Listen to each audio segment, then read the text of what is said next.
Now, why does a micron matter so much? Really why the macro matters is, let's say you had the exact same resolution sensor. So if you had a 640 sensor and you had the same resolution, but one of the microns was lower. So the one scope has lower micron, one has a higher micron. The higher micron scope, the 19, would produce a lower quality image because it's packing less information into each box, but it's giving you the same amount of boxes, just lower information. So think lower micron, higher resolution, good image. Screen resolution is tricky.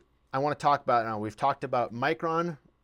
We talked about micron or sensor resolution. Now let's talk about screen resolution, as that can be a little confusing. Now the screen is the thing you're seeing in your eye. Let's just say it's the exact same thing as the sensor resolution. In reality, what they're doing is they're actually making the screen a little bit bigger in size, and then they're just upscaling that image.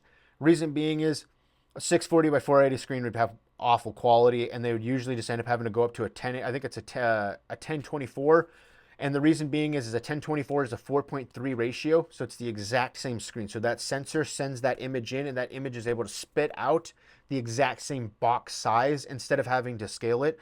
So if you have ever bought a scope and it has black bars on their outside, that tells you that the screen resolution is not the same aspect resolution as the sensor. Would it matter? Not really, but it can also mean that the internal software is having to do even more work to make that image fit the screen better.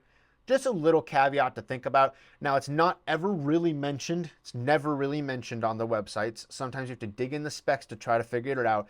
A lot of times, all you really have to look for is if the screen is a 1024. That's all that really matters. If it's anything higher, it's probably going to be good quality. So that's all that really matters.